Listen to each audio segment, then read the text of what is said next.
cik ir tīrs, cik ir kārtīgs, bet šim fiziskam standartam, nu, viņam ir jābūt. Mums ļoti pietiek ar šiem diviem kritērijiem patīk, nepatīk, kuros ir izteikts viss. Lai cik tas būtu, nu, pat triviāli, es teiktu, nu, kas tie pa kritērijiem. Bet pietiek, man tur baigi patīk, bija baigi paši, ja ne? Viss ir ietverts, ja? Vai man nepatīk.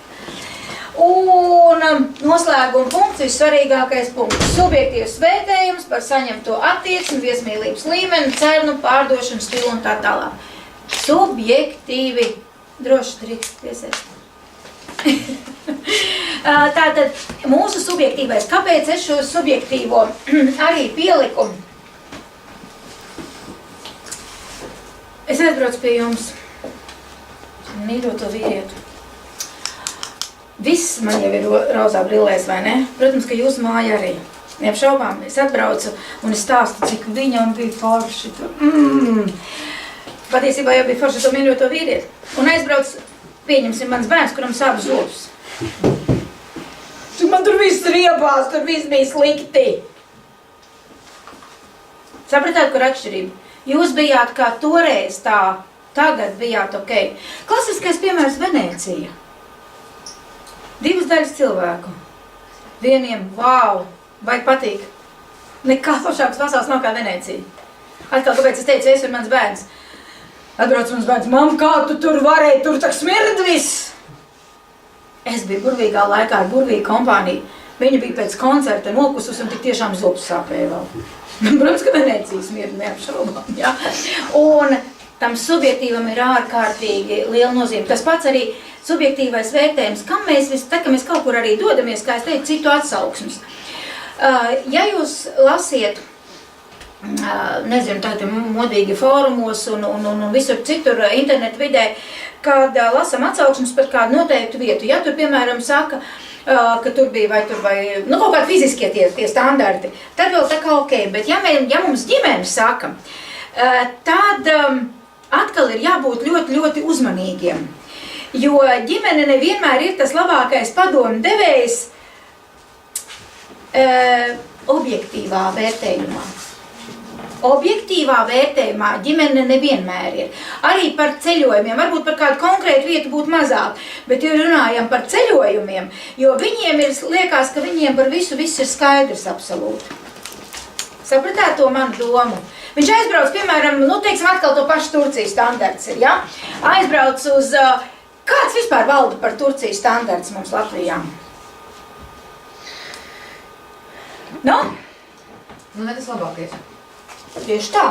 Nu tas, galīgi nekas labākais. Nu, tur brauc Krievu miljonāri atpūsties, ja? Nu, ne miljonāri, bet, tiekam daudz naudas. Turcijā jau arī nebrauc uz Turciju, brauc uz Antāliju, tā ir atsevišķi vispār. Jā, sākam runāt par Antāliju, kamēr tad vispār tur ir pilnīgi, bet, tas kopumā, ne tas labākais.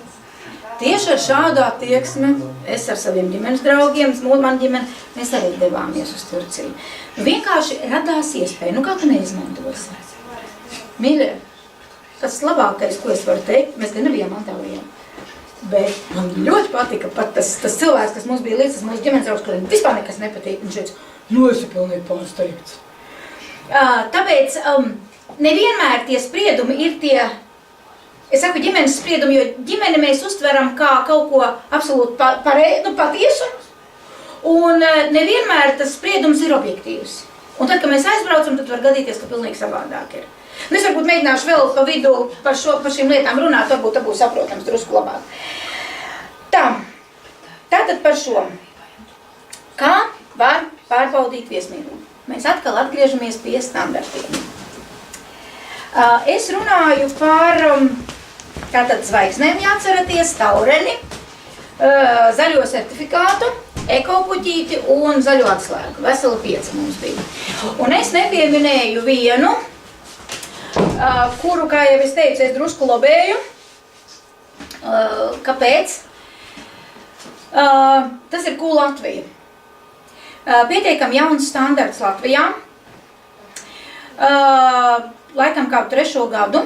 Jā, 3. gadu. Jo man bija tā iespēja būt par šī standarta pilotu projekta vadītāju, ja tā varētu teikt. Proti, es pati viņu, nevis ieviesu, bet es biju tā, kas pārbaudīja, kā viņš strādā. Nevis tajā teorētiskā līmenī, bet atkal tajā praktiskā, jo man jau vienmēr sūta uz tām praktiskām lietām. Un proti, kā nezināmais viesis, es apmeklēju veselu plejādi objektu, naktsmītņu, un tas ir šī standarta galvenā būtība. Atceraties, ko es jums teicu. Visi iepriekš minētie standarti ir. Jūs zvanat, jūs interesēties, jūs visu vai nu izpildat vai neizpildat, sarunājat, pirmdien 10 no rīta komisija ir klāta. Atbrauc visu, izpucējiet, sataisat, viss jums tiek piešķirts. Ko Latvija ar to man patīk, un tāpēc es viņu arī, kā es smējos, labēju, ka, jā, jūs tāpat zvaniet, jūs piesakaties, jūs rakstat iesniegumu, ar jums strādā, jums tiek iedota rokas grāmata, jūs pat tur izstrādājat plāniņu, kā jūs darbojaties, kā jūs ieviešat šo sistēmu, un tad mēnešu laikā, jums pasaka tātad no 1. aprīļa līdz 1. maijam, jums būs komisija. Un tas arī ir viss. Jūs vairāk nezināt, ko. Tātad, kaut kurā brīdī atbrauks cilvēks, kuram ir ļoti stingri noteikti kritēriji, pēc kādiem jūs ir jāvērtē. Pie tam, tai nav jābūt sievietēm, tai nav jābūt vīrietim. Tas var būt ģimenes, tā var būt ģimene. Tā var būt 10 cilvēku draugu kompānija. Tā var būt mamma ar bērnu. Tā var būt visneiedomājamākā pozīcija, kāda pie jums ir atbraukusi. Vai kā es esmu arī ar sunu to darījusi divatā, ja? Un sākās viss nevis tad, kad mēs atbraucam, bet sākās jau ar zvanu, sākās jau ar e-pastu, un tad tikai ir braukšana. Un līdz ar to, lai jūs varbūt labāk saprast, atceraties, bija tāda filma par Mērkaķīti un viņa saimnieku, kurš bija viesnīcā, lika Mērkaķītim zakt. Neatceraties, bija tāda filmiņa. Un šai viesnīcā paralēli tika gaidīts tas slepenais viesis. Un kā to slepeno viesu tur izrīkojās, jo visi uzskatīja, ka tas Mērkaķīšu saimnieks ir tas slepenais viesis, un tam visādi izdabāja. Tātad tas princips ir tieši tāds pats. No kurienes tas Q Latvijas standarts nāk? Tas nāk no Šveices, jo Q zīme kā pēc būtības ir quality. Un šis tas Šveices, tātad pamats ir no Šveices, Eiropā vispār šī Q sistēma ir pazīstama, un viņa ir piemērota Latvijas apstākļiem. To darīja Turisma attīstības valsts aģentūra. Un tātad es saku apmēram 3-4 gadu atpakaļ, tad man bija tā iespēja arī testēt šo kā tas darbojās. Tikai atšķirība bija tā, ka mēs nevienam nepiešķīrām šo kvalitātes zīmi no tiem 11, cik tie uzņēmumi bija, jo viņi arī pat nezināja, ka viņiem, kad šie slepenie viesi bija, un kad kaut ko mēs skatījāmies. Pēc tam gan mēs ar viņiem atsevišķi ar katru izrunājamies, un lielākā daļa no viņiem šobrīd jau arī ir reāli ieguvuši šo te kvalitātes zīmi. Praktiski visu laikam 2 nebija tikai. Un tā kā tas strādā. Līdz ar to tātad galvenā atšķirība starp tām manis nosauktajām un šo ir šis slepenais viesis. Jo uzpucēt tad, kad nāk komisija, mēs protam visi. Un arī savas nebūšanas mēs varam noslēpt visi. Un tā ir tā galvenā atšķirība, kāpēc man Q Latvija patīk daudz labāk nekā iepriekšējās. Un arī tā sistēma, kā es saku, gan tā rokas grāmata, gan viss, tas tiek šajā sistēmā ar jums, jau iepriekš viss izrunāts, paskaidrots un tā tālāk. Q Latvija ir arī standarts jāpērk? Nē, viņiem ir, tūlīt mēs tiksim līdz maksām arī, ja? Tur, protams, tā ir maksa, bet viņa nav nebūtu tik dārga, kā, piemēram, lauku ceļotājs var būt un tā. Tā kā viņi ir ļoti demokrāti, tāpēc es saku, es viņai drusku labēju. Man tur nav neviena pazīstama, bet man viņa patīk kā, pēc būtības, vai ne? Tātad, kur te arī ir tāda piešķir valsts Turisma attīstības aģentūra, 5 cilvēku komisija, bet tagad saprotiet pareizi. Tad, kad tas viens cilvēks vai būs izbraucis jūs, tad atbilstoši ļoti stingri kritēriji. Es jums arī par viņiem nedaudz parunāšu, jo es arī vērtēju naktsmītnes, tad, kad es braucu pamatojoties uz šiem kritērijiem. Tātad 5 cilvēku komisija, visus administratīvos jautājumus, maksājumu jautājumus risina tā pati Latvijas viesnīcu restorānu asociācija, tā pati, kas piešķir arī zvaigznes. Ja? Un te tā tad ir viss, kas šobrīd, un piešķir uz 5 gadiem, te ir visi kontakti. Prezentācija paliek, varēsiet tātad visus šos kontaktus arī dabūt. Šīs ir tas mājās guļamais gabals, tad, kad vakarā skatīsies. Te ir burtiski pa solim, ja, kādā veidā piešķir līdz piešķiršanai. Kas ir jādara no pirmā, tātad uzņēmums iesniedz pieteikumu, ko Latvija administrēšanas institūcijā, un tad kā tas viss notiek. Tur ir burtiski pa solītiem. To vakarā pirms gulētiešanas izlasiet, ja? Te ir naudiņas. Naudiņas, kādas ir jāmaksā par šo. Tātad, lai jūs iestātos, jums ir jāsamaksā 34 eiro. Tātad tā ir tā galīgā maksa, ko jūs samaksājat par vienreizēju, par to, lai jūs dabūtu beigās šo te ko Latviju, ja jūs vēlaties. Ikgadējā, tātad katru gadu, protams, ir naudiņa, kad 25 eiro uz gadu, nu, man liekas, salīdzinoši kopā pamatojot uz citu, tur viņa nebija tā dārgākā. Tālāk ir maksa par papildus mācību kursiem. Atslēgas vārds ir papildus. Normāli visas rokas grāmatas, visu jums iedod uz rokas par to naudiņu. Ja jūs uzskatāt, ja jums ir liels kolektīvs, un jūs gribat, lai visi visu zina, tad jūs varat organizēt vienai personai, tātad, respektīvi, cik maksā, tad ir 3, 5, 6, 10 un tā tālāk. Jūs varat papildus, lai viņi brauc, skaidro, darbojās, bet ticiet man, tas galīgi nav vajadzīgs, jo visu jūs dabūnat par tiem 34. Un tad, individuālās, loģiski tās maksā, ja jūs vēlaties, ja, bet, tas, ticiet man, tas nav vajadzīgs, tātad gada maksa, plus, tātad iestāšanās maksa plus ikgadējā dalības maksa. Bet, kā jūs teicu, mums pilnīgi visas sistēmas ir maksas. Un tātad arī, kur tātad pieteikties, un kas jums var atbildēt, tātad arī te ir konkrētas adreses, praktiski vēl vienreiz atkārtojās. Tātad, ja jums ir pilnīgi dota brīva izvēle, kur, kā, ko jūs darat, attiecībā uz kvalitātes sistēmām. Vēlreiz atkārtoju, jūs varat nedarīt pilnīgi neko. Man varbūt jautājums, darīt vai nedarīt, jā? Vai ir veikti pētījumi, kā ir mainījies pakalpojuma pieprasījums un līdz ar to ienākumi konkrētai vietai atbilstoši šīm te esošām vai neesošām zīmēm? Pirms un pēc? Jā, tātad, pirmām kārtām, es šādus pētījumus nezinu, bet es pilnīgi pieļauju domu, ka tāda ir Vidzemes augstskolā noteikti. Tas ir studentu gada projekti, diploma projekti noteikti. Pilnīgi droši varat sazināties ar Juris Marinski. Es domāju, ka noteikti, ja vajag telefonu atgādniet iedošu, viņš ir kā Vidzemes augstskolas arī mācības spēks, tātad ceļotāja eksperts. Es atbildēšu tūtās, un es domāju, ka varēs, bet statistikā aptaujājot cilvēkus liecina, un arī pilnīgi pēc savas pieredzes, pēc savu kolēģu pieredzes. Ja man ir 2 nezināmas naktsmītnes, starp kurām man ir jāizvēlās, kura es dodos, jebkura veida certifikāts ir kvalitātes garants. Tas nenozīmē, protams, ka tur būs labāk nekā tajā, kurā nav. Ir jāsaprot, jo vienmēr var gadīties visādi. Bet, ja izvēles ziņā, vienmēr paņems to, kam ir kaut kāds šis kvalitātes garants. Jo jebkurš papīrs, jebkurš ir kvalitātes garants. Nākamais, cik ir bijuši no jūsu prakses apstrīdējumu šim garantam? Piemēram, es atbraucu uz viesumāju, kurai ir 6 bļamkas. Un pēc vizītes es konstatēju, ka varētu viņas apstrīdēt. Tātad pirmā atbilde ir šie gadi, kad netiek dota pašizmēna. Es saprotu, 3 un 5, tad ir izvēle. Otra lieta, man nav informācijas, kas notiek.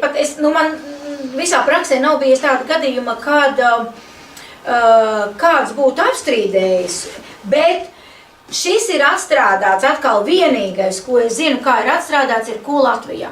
Tātad, ja jūs uzskatāt, jūs redzat šo Ko Latvijas certifikātu, un ja jūs redzat, ka jūs uzskatāt, ka viņš nav pareizi, jūs varat sūdzēties šajā Turisma attīstības valsts aģentūrā, un tad šī komisija brauc un izskata, un tad tā maksa gan bija diezgan solīda tur, ka viņi brauc skatīties, kas tad ir, kā atbilstas jūsu pretenzija.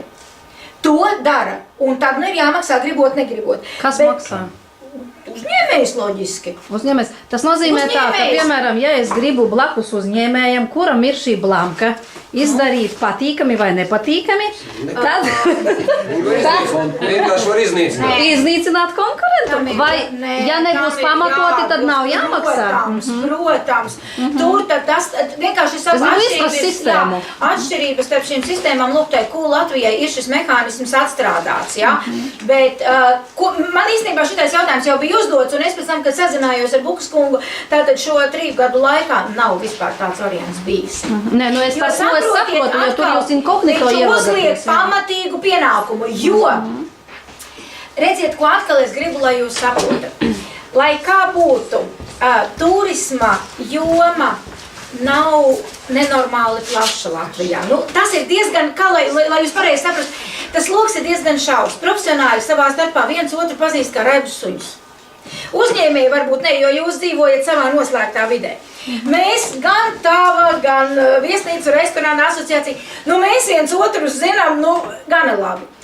Nemaz nevajag meklēt, lai persona X pasaka, zini, tur, kur ir Cool Latvija zīme, tur kaut kas nebija kārtībā. Kad uz to reaģēs, nezinu, tic reaģēs uzreiz, un to problēmu mēģinās izprast, kāpēc ir radies tā. Ja? Nu, tas nav tā, ka, nevar iedomāties, kam tad būtu jānotiek, jo redziet, kāpēc es teicu, jebkurš turisma uzņēmējs, nu tas ir cilvēku bizness. Nē, es saprotu, tātad ar šīm kvalitātēm es saprotu, nebija nevienas sūdzības un nav. Es gribu arī, lai drusku tūlītās pārtraukšu, jo kāpēc es saku cilvēku bizness? Ja jums ir naktsmāja, pēkšņi, jums ir kvalitātes zīme, jūs esat burvīga māja, visi kā nākās, nezinu. Nu, es saslima, bērniem kaut kas tur skolā krenķu, nedodies visu vēl kaut ko izdara. Nu, jūs nenoreaģējat uz to pasākumu, atbrauc Hediņa, kā viņai tur, kas viņai tur, ko viņa te tagad? Tīri cilvēcīgais faktors. Jautājums ir, vai tā jums ir sistēma? Vai lūk šis te vienreizējais? Nē, Līdz ar to par iznīcināšanu tā kā nevarētu šeit būt runa. Man kā presē bija jautājums, vai veikti pētījumi, tātad pētījumi nav veikti, lai Tādi valsts mērogā, nē, bet skaidrs. augstskolas mērogā noteikti, Vidzemes augstskolas mērogā. Un tas otrs jautājums, tātad, ka ir bijušas sūdzību nav bijis. Nē, par Cool Latviju nav bijis vēl līdz šim. Jo, piemēram, ja es kā uzņēmējs, kurš taisa jaunu objektu, man, piemēram, būtu interesanti palasīt, nu, cik vērts man ir maksāt 30 par vienu, 60 par otru, ņemot vērā, ka vēl standarti jāpērk un tā tālāk, un izplānot 5 gados, cik tas man papildus nesīs, vai ar to vispār ir jēga nodarboties. Tāpēc es vēlreiz saku, jums tas ir, atkal tā ir noteikti aprunājieties ar saviem kolēģiem. Es saprotu, man tālāk, jā. Tur tas, mēs nevaram nevienam pateikt, jā, jums vajag, bet ja jūsu pārliecība, piemēram, to, ko es vienmēr saku, ja man būs turismu uzņēmums, personīgi. Es darīšu visu iespējamo, lai man būtu maksimāli šis kvalitātes zīmes. To es jums varu pateikt, ka es šeit stāvu. Jo, pirmkārt, tas ir zīmes vai arī kvalitāte? Nē, es domāju, ka jūs pareizi sapratāt, jā. Lai tas ir apliecinājums man pašai, ko es varu. Pirmām kārtām, tā ir pamatīga turēšana rāmjos. Katru uzņēmēju, jā. Tātad man ir jābūt līmenī. Un cilvēks jau ir pēc būtības radīts, ja pātadziņu drusku neuzšauj, tad viņš ir tā kā, ja? Tā kā es vienmēr pati personīgi pret šīm te visām esmu attiekusies ļoti, ļoti lojāli. Vai ir bijuši pētījumi latvietis, kurai zīmei, pirmai zīmei pievērš uzmanību? Zvaigznes. Un zvaigznes, tas ir standarts vēsturiski, jā? Tas ir vēsturiski. Tad, ja piemēram, tad vairāk tendēties uz zvaigznēm. Kā pirmo? Nē. Es kā profesionāls saku, nē. Labi, Eiropietim, Eiropa vācietis, viņš atver mājaslapu, kam viņš pievērš uzmanību. Ir pētījumi vai beigti? Ir, es baidos samelot. Tad man jāsaka tā, Turisma attīstības valsts aģentūras mājaslapā ir par šo te ļoti daudz runāts. Ja? Tur vajag apstīties. Noteikti šādi pētījumi ir. Es nevaru jums nosaukt uzreiz, jo tas ir. Nu, kā tad mēs izskatāmies reāli dzīvē? Tātad šeit, ko es jums gribu parādīt? Tātad, lai pirms saprastu. 2013. gadā mēs sākām veikt naktsmītņu vērtēšanu pamatojoties uz šo Latvijas tātad kritērijiem. Tieši to pētījumu pasūtīja Turisma informācijas centrs, kas ir pašvaldības, protams, Ventspilī. Un mēs jau tātad 2 gadus, gan 13. gan 14. un cik es zinu arī šogad. Un tātad 13. gads pirmo reizi mēs tātad saskaramies ar to, ko tad piedāvā Ventspils pilsēta, Ventspils pilsētas uzņēmējiem. Nu, un jāsaka, ar šo pētījumu iepazinās gan pašvaldība, tajā skaitā arī Lemberkungs, gan pirmais vietnieks vispirms viņa līdzsošanieks, un tad arī viņš pats, nu, protams, visi uzņēmēji. Pašvaldība bija diezgan pārsteigta par to, ko viņi ieraudzīja.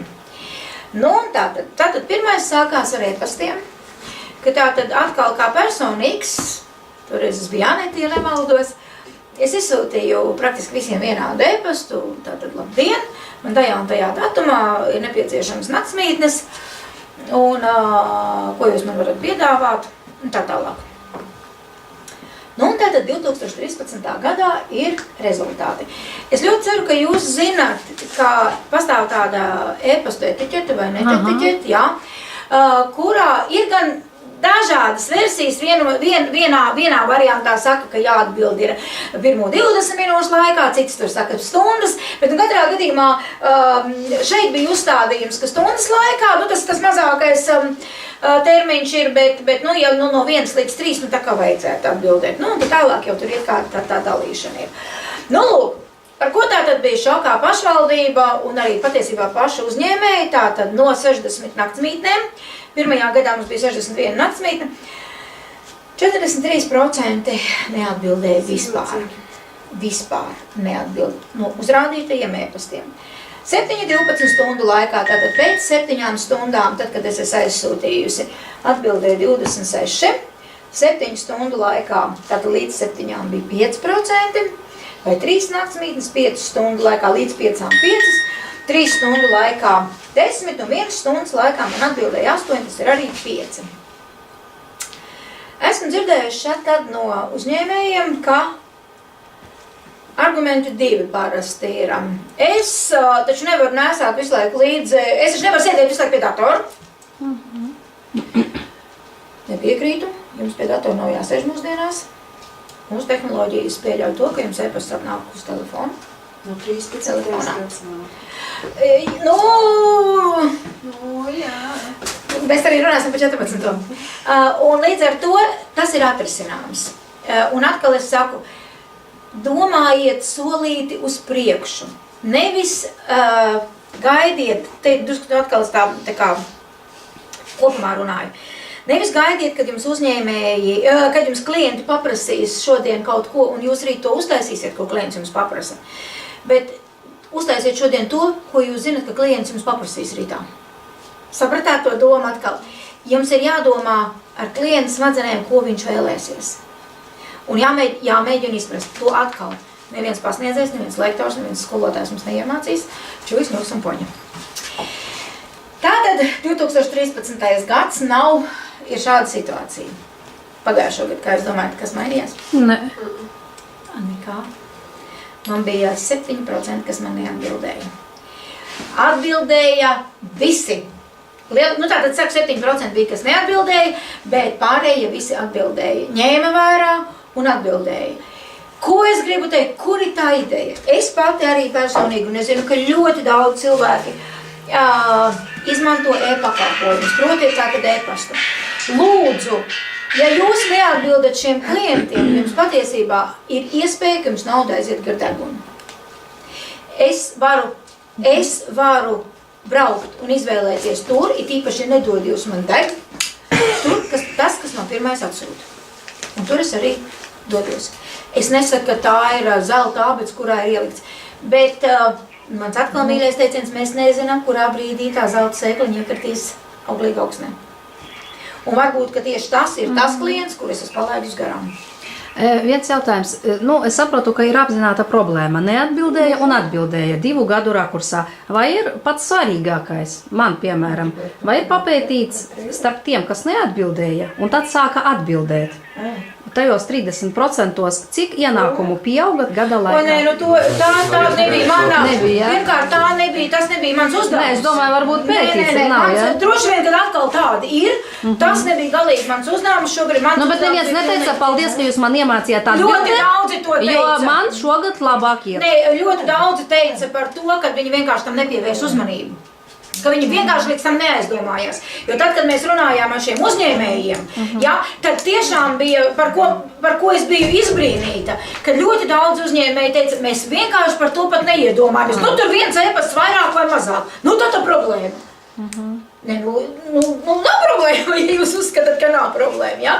Bet tai pašā laikā, un es saku, man ir tik daudz to piemēru šādi, ka līdz tam nonāksim. Rēzekne, pagājušais gads. Arī tātad Rēzeknes novads, situācija identiska. Nevajag bagāto skaisto Ventspili ar naudu, ja? Un Rēzeknes novadu. Naudu un pilsēta te nav iekšā. Tātad situācija tā pati. Principā gandrīz tas pat 45% neatbild vispār pagājušais gads. Tas tā kā salīdzinām. Kuras ir tās problēmas, kas identificējās uz e-pastiem? Tātad nevienam nebija zināšanas, viņi zināja, ka brauks, viņi zināja, ka nāks, bet viņi nezināja arī, kad nāks, kas nāks, un ka šāds e-pasts un telefons vispār zvanīs un sūtīs. Tātad pirmām kārtām e-pasti. Runa ir tikai par e-pastiem. Skatieties atkal paši. Pirmkārt netiek lietotas nekādas pieklājības formas. Lūdzu, atkal atceramies. E-pasts ir tā pati vēstule. Tā pati vēstule, ko mēs rakstījām kādreiz uz papīra, tātad labdien, uz redzēšanos, cieņā vai vienalga kā. Nu, vai mums ir patīkami saņemt šādu, jums pašiem, nu nedomājiet par to klientu, bet par sevi. Ko jūs labprāt saņemtu, kā jūs gribētu, lai būtu uzrakstīts, vai tā kā sen, tad, kad man bija tas pirmais e-projekts, pilotprojekts, man viena atbildēja, nav un nebūs. Es tagad mājai ļoti regulāri braucu garām, nu man vienmēr atceros, man tā frāze ir nav un nebūs. Ja? Kaut gan ir parādās visos portālos un visur, kur šī māja parādās. Tātad, paraksts. Jautājums ir, kāpēc mums ir jāliek paraksts? Tagad es gan gribu zināt no jums tātad. Kāpēc ir jāliek paraksts apakšā? Tāpēc, ka tā ir atbildība. Lūk, galvenais atslēgas vārds. Jā. Tā ir atbildība. Ja man atnāk e-pasts, kurā ir pārakstījies Andris Bērziņš, tur viesu mājastāvis un tāds saimnieks, tātad pirmkārt, ar mani runāja saimnieks, tātad man jau ir ieinteresējis, es zvanu, tātad vai es varu runāt ar Andri Bērziņu, vai es runātu ar Lienīti vai vēl kaut ko, jo ja mēs nedodies tajā e-pastā kaut ko norunājam, paraksta nav, un es tagad zvanu, visi beigti jau ir norunāšanas. Nē, man ir tā, pēc 15 minūtēm būs silta putriņa. Tad jūs man tik sakiet, es varu runāt nepārtraukti. Droši sakiet, viss kārtībā. Un nav man tā paraksta, un es saku, ziniet, man atsūtīja e-pastu, es visu laiku jums tiešos, jūs man tā pretī, jā? Nav par ko parunāt, jā. Nē, es par to, ka ja tas vārds tieši nav, tā. jā, es nezinu, kas man... Man tur uzrakstīja viena, nezinu, vai viens, jā, nu, tātad atbildība, un galvenais kas ir, ko es atkal saku par to attieksmi. Ja es rakstu, es atbildu par to, ko es esmu uzrakstījusi. Ja es uzrakstīju, ka vietas ir, tātad es pēc tam miršu, bet es tās vietas atradīšu. Ja? Tur tā atbildība, tas ir tas galvenais. Nu jā, un ko es arī teicu, jā, es jau netu tālāk, kas rakstīts. Tātad mēs neuzņemamies atbildību, ja mēs nenorādam šo vārdu, amatu un vēl kaut ko. Vai tas, ko jūs teicu, atbildes ar milzīgu novēlošanos, tātad novēlojusies atbildi, iespējams nedabūts klients. Paraksts, kontakta informācija, tālruņa numurs, tur bija, tas arī kronis ir. Gan Ventspils, gan Latgale, tur bija ļoti, ļoti līdzīgi. Uzraksta tekstu, visi forši, visi labi, ir pat labdien. Ar vienmēr sakot, māju nosauku www.mājas.lv paraksts. Un? Cik tur tajā strādā? Cik tur viņi ir? Jā, tātad, mājaslaps adrese nav paraksts. Turiet no to prātā. E-pastu un www nosaukumi. Problēmas, kas ir? Būs mums. Tagad nekavēšos, jūs redzēsiet, kādu šedevri mums ir e-pasti. un gramatikas un interpunkcijas kļūdas. Es saprotu, man drusku strādā arī profesionālais kretīnisms, jo man pirmā profesija latviešu valodas un literatūras skolotājs. Un tad, saprotiet paši, kad es reizēm lasu, ir briesmas. Bet es nerunāju šeit par divtavu teicienu ielikšanu komatos. Ne par to ir stāsts.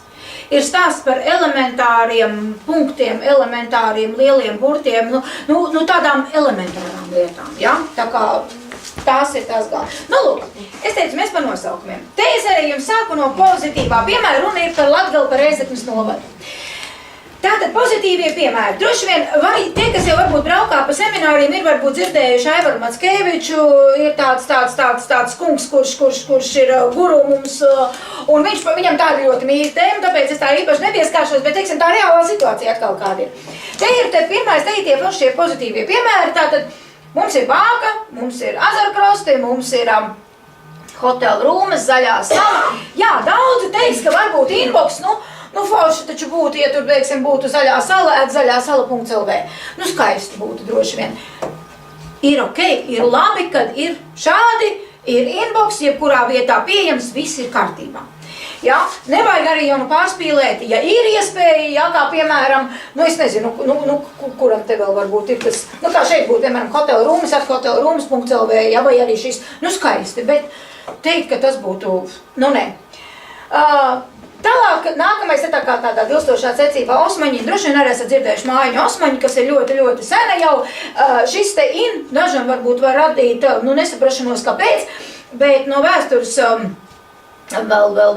vēlie viduslaiki, vispār skaitījās kā iebraucamās vietas, kā naktsmītnes. Līdz ar to šis te Osmaņi arī ir ļoti normāls, ļoti pieņemams un to var izmantot.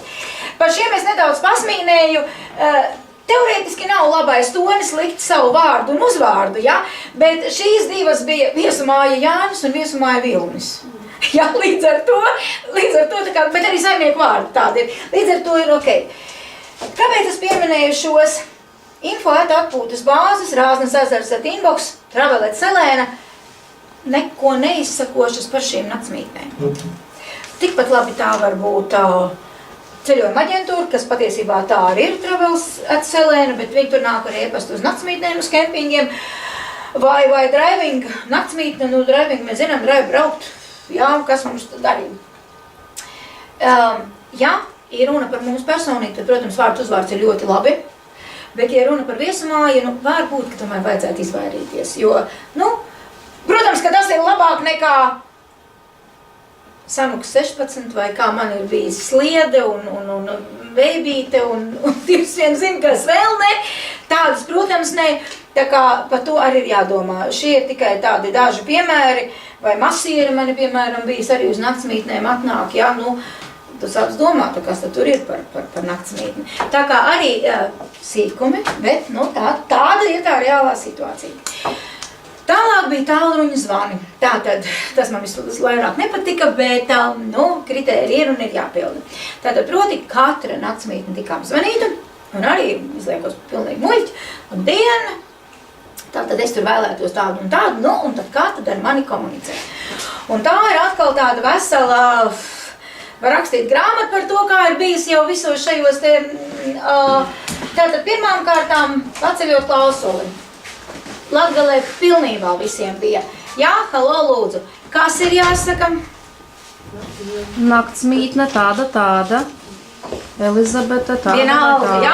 Tātad labdien, Viesumāja, tur Anna, teiksim, tur vēl var vārdu nosaukt, un tā tālāk, jā.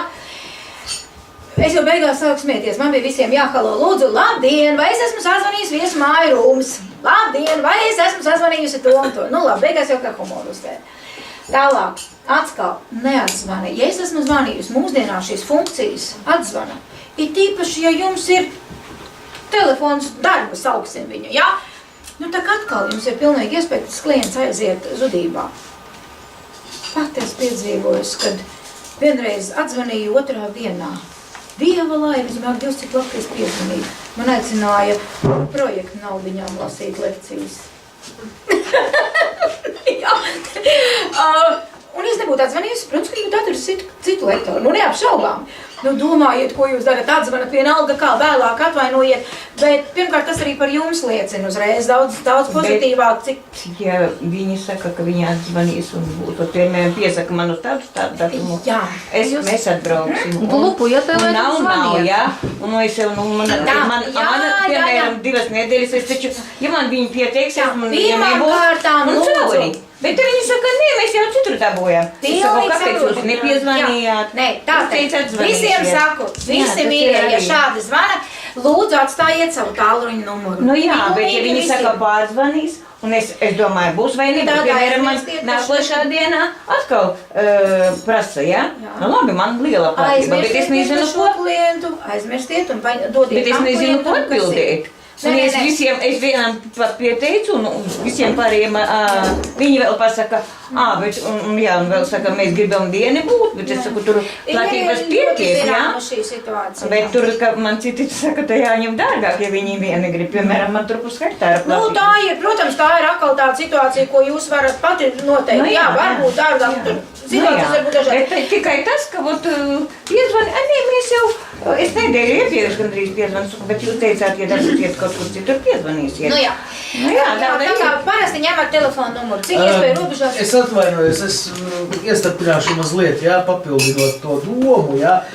Es, piemēram, tādās reizēs saku, ziniet, ja es esmu iejūdzis zirgu, man ir vienalga vai vest vienu spaini vai 2 vai 3 maisus. Tas ir, Atruna, laba atruna. Jā. Skaista atruna, jā. tas ir par Nē, to, nevis ka... atruna, bet vienkārši šī cilvēki Nu kā vienkārši reaģēt? to nesaprot. Man, piemēram, tikko zvanīja kundze, kura vēlas mūsu folkloras kopu uz vieniem godiem, jā, un tad viņi sāk spiest uz to, ka viņai esot tomēr neliela, tur tāda nav jau tur 100 cilvēki, bet, nu, ir viņi tur kaut kādi 25 tikai, un kad, nu, tad attiecīgi viņiem tā summa jāsamazina 4 reizes, un es saku, un ja jūs aiziesiet uz godu un teiksiet, ka, ja jūs neesat 100 cilvēki, tad šnapu pudeli jums maksās 4 reizes lētāk.